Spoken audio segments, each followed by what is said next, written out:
जय हिंद मेरे प्यारे दोस्तों। मैं रे आप सभी का एक बार फिर स्वागत करता हूं हमारे सरप्राइज नंबर 3 में। दोस्तों 26 जनवरी 2026 को मैंने आपको कहा था कि एक बहुत ही जरूरी सरप्राइज आप सबके सामने लेकर आऊंगा। और दोस्तों मैं लेकर आ चुका हूं प्रचंड प्रहार। प्रचंड प्रहार हमारे इस सीरीज का नाम रहने वाला है। इस एक सीरीज नहीं कहूंगा, एक पूरा एक फेज कहूंगा, एक इवेंट कहूंगा दोस्तों। ये प्रचंड प्रहार, इसके नाम से ही शायद आपको एक एक एक वाइब्स आ रही होंगी यार कि कुछ तो प्रचंड होने वाला है। कुछ तो ऐसा प्रचंड सर आज इस मैं यहां पर दिखाने वाले हैं। देखो प्रचंड प्रहार क्या है, मैं सब कुछ डिटेल में दिखाता हूं। Strike on UPSC, don't take it otherwise. ऐसा कोई यूपीएससी पर स्ट्राइक नहीं, बट यूपीएससी के माइंडसेट पर हम स्ट्राइक करने वाले हैं। इस प्रचंड प्रहार के थ्रू मैं चाहता हूं कि यार हम लोग सभी स्टूडेंट्स यूपीएससी के माइंडसेट पर स्ट्राइक करें। हम समझें कि यूपीएससी चीजों को कहां से बना रहा है। ऐसे कुछ काम हम ऐसी कुछ सीरीज हम लोग रन करें जहां पर हम यूपीएससी के माइंडसेट को पकड़ना शुरू करें। ठीक है, सो limited videos but unlimited impact. ठीक है, कुछ लिमिटेड वीडियोस के साथ हम एक अनलिमिटेड इंपैक्ट क्रिएट करने की कोशिश करेंगे। So the program name is Prachand Prahar. ठीक है, हमारे इस प्रचंड प्रहार को मैं आपको अब धीरे धीरे समझाऊंगा। आपको ध्यान देना है अगर अपनी इस तैयारी को एक प्रचंड लेवल पर लेकर जाना है। ठीक है, आओ देखो, इस पूरे प्रचंड प्रोग्राम को हमने 4 पार्ट में डिवाइड किया है। ठीक है, ध्यान से समझना एक एक चीज को, बहुत जरूरी है। इस पूरे प्रचंड प्रोग्राम को ना दोस्त मैंने 4 पार्ट में डिवाइड किया है, ये बात ध्यान रखना। 4 फेज में, एक है फेज 1, फेज 2, फेज 3, फेज 4। अब हर फेज को हमने 40 से 50 दिनों में डिवाइड किया है। यार देखो, ये जो फेजेस हैं, ये जो प्रोग्राम है, ये कोई टाइम टेबल नहीं है, ना ही कोई स्ट्रेटेजी है। बस हमारा अचीव सीएपीएफ का एक कमिटमेंट है आप स्टूडेंट्स के लिए कि यार हम आपकी प्रिपरेशन में कुछ ऐसा प्रचंड लेवल पर करने वाले हैं जो आपकी प्रिपरेशन को प्रचंड कर देगा, मतलब एकदम बदल देगा। अब वो क्या क्या होने वाला है, वो सर होगा इन 4 फेजेस में, फेज 1, फेज 2, फेज 3, फेज 4 में, ये 4 फेजेस में। अब ये 4 फेजेस भी ऐसा नहीं है कि मैं सारे के सारे फेजेस आपके सामने रख दूंगा, नहीं सर। सबसे पहले हम अपना फेज 1 अनलॉक करेंगे, देन हम फेज 2 पर जाएंगे। फेज 2 करने के बाद हम 3 के बाद 4, जैसे गेम्स में होता है। तो पहला फेज आपको यहां पर समझना है कि हम पहले फेज में करने क्या वाले हैं। आइए मैं आपको समझाता हूं पहले फेज में होने क्या वाला है। अब देखो टाइम समझो, टाइम फ्रेम समझो। जो ये पहला फेज है वो 1 फेब से 15 मार्च तक रन होने वाला है। कब से कब तक? 1 फेब से 15 मार्च तक। फेज 2 आपका जैसे ही फेज 1 खत्म होगा, फेज 2 स्टार्ट हो जाएगा 16 से 26 अप्रैल के लिए। फिर फेज 3 27 से 7 जून और लास्ट में 4th फेज है 8 से 12 जुलाई। अब आप देखोगे ये लगभग 6 हफ्ते के फेज है। ऑन अराउंड आप मान सकते हो 45 टू 50 डेज का। ठीक है, एक एक महीने का फेज है। और इस हर एक फेज में हम अपनी प्रिपरेशन को मजबूत करते जा रहे होंगे। ऐसे ऐसे पॉइंट्स पर काम कर रहे होंगे जो हमने काम नहीं किए हैं और करने चाहिए एक स्टूडेंट को। अब वो क्या क्या है देखो, आइए। पहला फेज हमारा रन होगा 1 फेब से 15 मार्च के लिए। इस पहले फेज का पार्ट क्या है मैं आपको ये समझाता हूं, ध्यान से देखना। ठीक है, अब देखो पहले फेज में अचीव सीएपीएफ आपके साथ 4 चीजों पर काम कर रही होगी। 4 चीजों पर, वो कौन कौन सी चीजें सर? पहली चीज, सबसे ज्यादा थैंक यू आप सभी को जिन्हें प्रिडिक्ट द पेपर की वो इंपॉर्टेंस पता चली, आपको समझ में आया कि प्रिडिक्ट द पेपर कितना जरूरी है। तो सर ये प्रिडिक्ट द पेपर इस बार मैं, देखो लास्ट टाइम जब मैंने प्रिडिक्ट द पेपर शुरू किया था, समय बहुत ज्यादा निकल चुका था। ऑन एंड अराउंड मार्च अप्रैल के आसपास हमने प्रिडिक्ट द पेपर शुरू किया था। बट इस बार मैं चाहता हूं कि हम फेब से ही, इधर जनवरी से ही अपने पीपीपी को स्टार्ट करें, और ताकि जितने ज्यादा पेपर क्वेश्चन हो सके उतने प्रिडिक्ट करने की कोशिश करें। ठीक है, इस पर भी मैं डिटेल में बताऊंगा कि पीपीपी है क्या, हमारा ये प्रोग्राम है क्या। बहुत बच्चों को नहीं आइडिया होगा। एक इस पर काम करेंगे। दूसरा मैपिंग सीरीज, मैंने आपको ज्योग्राफी की स्ट्रेटेजी में कहा था कि कमेंट करो मैपिंग विद रेसर। बहुत बच्चों का मैपिंग विद रेसर कमेंट आया और मुझे लगा कि यार इसकी भी रिक्वायरमेंट है। तो हमारे पहले फेज में हम मैपिंग भी करेंगे। फिर करंट अफेयर थीम वाइज, इसकी भी इंपॉर्टेंस मैं आपको भी बताऊंगा। आगे बढ़ो। फिर देखो अब ऐसा है कि पेपर 1 पर हमने यहां काम किया, यहां काम किया, यहां काम किया, पेपर 2 पर भी हम कुछ काम करेंगे। तो ये 4 चीजें हैं जो मैं आपकी फेज 1 में लेकर चलूंगा। अब आप कहोगे कि सर ये तो ठीक है, बट कुछ ज्योग्राफी के सब्जेक्ट भी पढ़ा दो, कुछ पॉलिटी की चीजें भी पढ़ा दो, हिस्ट्री की चीजें भी पढ़ा दो, वो भी तो रखो ना। तो मेरे भाई रुक जाओ, ये फेज 1 है। अभी फेज 2 भी अनलॉक होगा, फेज 3 भी होगा, फेज 4 भी होगा। ऐसी ऐसी चीजें आपको मैं लाकर दूंगा ना, आपकी तैयारी मतलब आसमान छू देगी अगर आपने ये सारी चीजें मेरी जो मैंने कहा सुन ली तो। ठीक है, अब देखो आ जाओ। सबसे पहले मैं शुरू करता हूं कि इन सब चीजों में होगा क्या। बहुत बच्चों को आइडिया होगा, बहुतों को नहीं होगा। सबसे पहले हम लोग डिस्कस करेंगे प्रिडिक्ट द पेपर के बारे में। देखो यहां पर मैं आपको पुराने प्रीवियस ईयर पेपर के क्वेश्चनों के एनालिसिस के बेसिस पे एक ट्रेंड पैटर्न पकड़ के एक स्मार्ट गेस करना सिखाता हूं, और मैं ये समझाता हूं कि आपका एक ये क्वेश्चन तो तय है आपके एग्जाम में, ठीक है। तो एक यूपीएससी ओरिएंटेड प्रिडिक्शन हम लोग हमारे एग्जाम का कर रहे होते हैं। अब आपको मैं एग्जांपल से बताता हूं।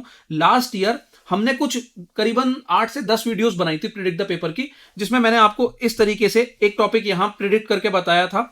अब यहां पर जो प्रिडिक्ट किया था वो हमने सॉइल का किया था, ठीक है। और आपको पता होगा सॉइल का एक क्वेश्चन हमें देखने को मिला, ठीक है। यहां पर हमने क्लाउड पर एक टॉपिक डिस्कस किया था, यहां पर लैंडफॉर्म पर डिस्कस किया था, यहां पर हमने किया था हड़प्पन सिविलाइजेशन के बारे में, यहां पॉलिटी का डिस्कशन किया था, ठीक है। और एक मैंने आपको जियोमॉर्फिक प्रोसेस का डिस्कशन करवाया था। तो आपने नोटिस किया होगा यार, आपके सीडीएस हो, एनडीए हो, सीएपीएफ हो, आपके हर पेपर में इन प्रिडिक्ट द पेपर सीरीज से क्वेश्चंस देखने को मिले थे। याद होगा आपको हड़प्पन सिविलाइजेशन मैंने आपको बताया था ना, क्योंकि 100 साल की डिस्कवरी हुई थी सर। 2 क्वेश्चन आए थे आपके सीएपीएफ 2025 में। सॉल्ट वेदरिंग का क्वेश्चन मैंने कितना लिंक करके आपको ये चीज समझाई थी कि वेदरिंग पर एक क्वेश्चन आ रहा है, सॉल्ट वेदरिंग पर डायरेक्ट क्वेश्चन देखने को मिला था, ठीक है। और सॉइल का क्वेश्चन आपने देखा होगा, एनडीए सीडीएस में पूछा गया था। तो सर ये जो क्वेश्चन है, मतलब मैंने सिर्फ 7 से 8 वीडियो बनाई थी लास्ट टाइम, उसमें से 2 से 4 क्वेश्चंस तो आपके डायरेक्ट हमने प्रिडिक्ट कर लिए थे। अब इस बार मैं चाहता हूं कि ज्यादा से ज्यादा हम लोग वीडियो लेकर आए। मैं आपको करीबन 25-30 ऐसे टॉपिक उनका डिस्कशन दे दूं, ताकि मैं कहता हूं यार 30 के 30 ना फंसे। अगर हमारे 50% 15 क्वेश्चन भी ऐसे फंस जाते हैं तो सोच के देखो कि आपने जो सब पढ़ा है वो तो अलग बात है, उसके बाद भी मेरे 15 क्वेश्चनों के प्रिडिक्शन की वजह से आपका स्कोर 30 नंबर से और बढ़ गया। तो जो आप कट ऑफ का गेम खेल रहे थे ना, उसे तो छोड़ो, आप रैंकर्स की लिस्ट में आ चुके हो। तो ये चीज मेरी ध्यान से समझना कि प्रिडिक्ट द पेपर आपका बहुत इंपॉर्टेंट होने वाला है।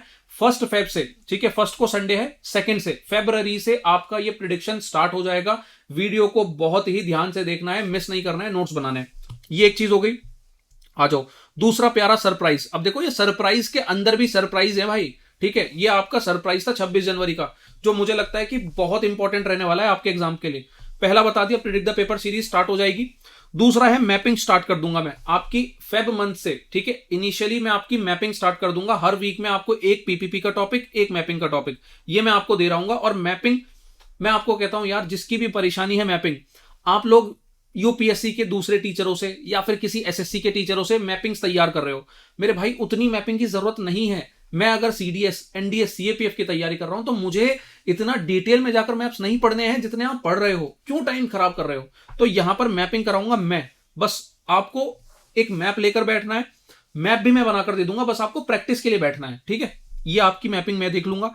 तीसरे नंबर पे अब आते हैं दोस्त करंट अफेयर। ये हमारे फेज 1 का बहुत ही इंपॉर्टेंट हिस्सा करंट अफेयर, ठीक है। ये मैं आपको जरा समझा दूं।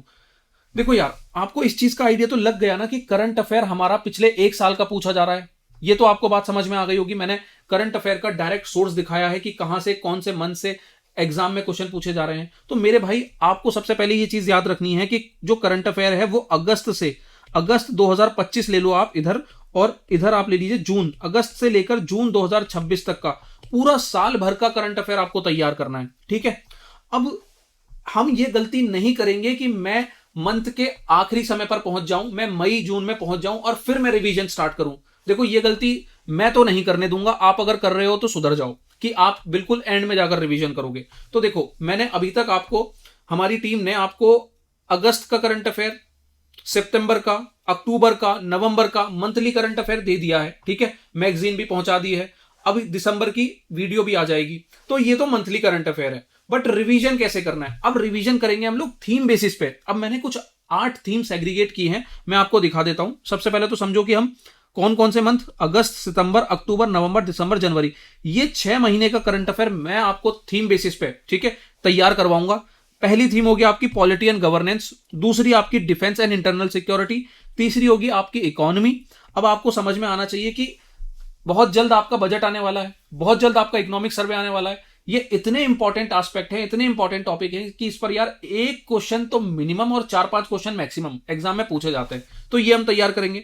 फिर इंटरनेशनल रिलेशन, फिर ज्योग्राफी एंड एनवायरमेंट, फिर साइंस एंड टेक, फिर ज्योग्राफी, अच्छा ज्योग्राफी दोबारा आ गया, साइंस, चलो इसको हटाओ, गवर्नेंस, स्कीम एंड इनिशिएटिव, और यहां हिस्ट्री एंड कल्चर। ये 8 थीम पर हमारा थीम बेसिस पर करंट अफेयर का डिस्कशन होगा। इसके साथ साथ मिसलेनियस जैसे अवार्ड्स है, स्पोर्ट्स है, पर्सन इन न्यूज है, इन सारी चीजों पर भी एक वीडियो अलग से लेकर आई जाएगी। तो ऐसे 8 से 9 टॉपिक को हम थीम बेसिस पर करंट अफेयर का पूरा रिवीजन करेंगे हमारे पहले फेज में। ये बात चल रही है फेज 1 की, ठीक है। तो यार ये किसी सरप्राइज से कम नहीं है जहां हम ये सारी चीजों को तैयार कर रहे होंगे। उसके बाद पेपर 2 का अगर बात की जाए तो कुछ बच्चों को होगा कि यार सर पेपर 2 का भी तो कुछ इसमें इंक्लूड करिए, तो वो भी मैंने इंक्लूड किया है। तो हमें अपने फेज 1 में मेरे दोस्त पेपर 2 को लिखना सीखेंगे। सबसे पहले हम सीखेंगे कि एस्से कैसे लिखते हैं, फिर सीखेंगे कि आर्ग्यूमेंट कैसे लिखते हैं, फिर रिपोर्ट, आरसी, प्रेसी, ग्रामर। मतलब जो लिखने की जो शुरुआत है ना, मैं आपका वो चीज यहां पर क्लियर करा दूंगा कि लिखना कैसे है, ठीक है। जैसे ही फेज खत्म होगा 1 हमारा, फेज 2 में हम इसके कंटेंट पर काम करना शुरू करेंगे कि भैया लिखना कैसे लिखते हैं वो तो समझ में आ गया, अब लिखना क्या है ये बताओ। तो वो हम सब फेज 2 में बात करेंगे। तो यहां मेरा फेज 1 खत्म होता है, ठीक है। फेज 1 में मैंने predict the paper series, mapping series, current affair की थीम बेसिस सीरीज, ये सब मैंने आपको समझा दी। Paper 2 how to write series, ये मैंने आपको समझा दिया। यहां पर मेरा फेज 1 खत्म होता है। ये फेज 1 जैसे ही खत्म होगा, ठीक है, जैसे ही मेरा फेज 1 खत्म होगा, मेरा फेज 2 अनलॉक हो जाएगा। अभी ये लॉक है, मैं आपको आपका सरप्राइज नहीं यहां पर बताऊंगा कि फेज 2 में क्या रहने वाला है। तो फेज 2 लॉक्ड रहेगा, फेज 3 भी लॉक्ड है, फेज 4 भी लॉक्ड है। यहां पर इन चीजों के पीछे इतनी इंपॉर्टेंट चीजें छुपी हुई हैं दोस्त कि आपकी तैयारी को मैं आपको ये बोल रहा हूं कि बस आप अपनी मेहनत ईमानदारी से करते रहो। इधर मैं इतनी चीजें लाकर आपको दे दूंगा कि यार आपका सिलेक्शन रुकने नहीं वाला है। मैंने हर एक चीज आपको प्रोवाइड करा दी है, ठीक है। तो फेज 2, 3, 4 ये बाद में अनलॉक होंगे। सबसे पहली अब हमारी, आपका और मेरी जिम्मेदारी है कि हमें हमारा फेज 1 कंप्लीट करना है। टाइमिंग आप सबके सामने है, हमें 15 मार्च तक, ठीक है, फेब से चीजें शुरू हो जाएंगी। फेब से लेके मार्च 15 तक अराउंड हमारे पास 45 to 50 डेज है। इन दिनों में हमें प्रिडिक्ट करने हैं पेपर्स को, ठीक है। कुछ टॉपिक्स पर वहां डिस्कशन करेंगे, मैपिंग पर डिस्कशन करेंगे, पेपर 2 को पूरा तैयार करेंगे और साथ में पिछले 6 महीने का थीम बेसिस पर करंट अफेयर तैयार करेंगे। जैसे ही हमारा फेज 1 खत्म होता है, फेज 2 आपका अनलॉक हो जाएगा। बिल्कुल एक गेम की तरह चीजों को हम लेकर चल रहे हैं ताकि मजा बना रहे। वैसे तभी हमारा फेज 2 अनलॉक हो जाएगा। फेज 2 में बहुत जरूरी चीजें हैं, उन पर काम करेंगे। Then phase 3 and phase 4। तो दोस्तों उम्मीद करता हूं आपको ये पूरा का पूरा जो सरप्राइज है, ठीक है, ये पूरा प्रचंड प्रहार प्रोग्राम, ठीक है, इसका नाम हमने रखा है प्रचंड प्रहार प्रोग्राम, क्योंकि ये किसी प्रचंड प्रहार से कम नहीं है, ठीक है। एक ऐसा स्ट्राइक करेंगे यूपीएससी के माइंडसेट पे कि सर यूपीएससी इस बार हिल जाए कि बच्चे कहां से तैयार करके आए थे चीजों को। तो यही है दोस्तों आज का डिस्कशन। उम्मीद करता हूं आपको चीजें पसंद आई होंगी। कोई भी आपका डाउट है, कोई भी आपकी क्वेरी है, अगर चीजें अच्छी लगी, प्रोग्राम आपको कैसा लगा, आप प्लीज मुझे कमेंट सेक्शन में बताइए। और आपके कोई भी कुछ भी ऐसे चीजें हैं जो आप चाहते हैं कि मैं इस प्रोग्राम में ऐड करूं अपने फेज 2, 3, 4 में, तो वो भी आप मुझे कमेंट में बता सकते हो, ठीक है। मिलते हैं दोस्तों बहुत जल्दी। मैं इस प्रोग्राम को तैयार कर रहा हूं। फेब में आपको सारी चीजें अलाइंड बेसिस पे देखने को मिल जाएंगी। जय हिंद।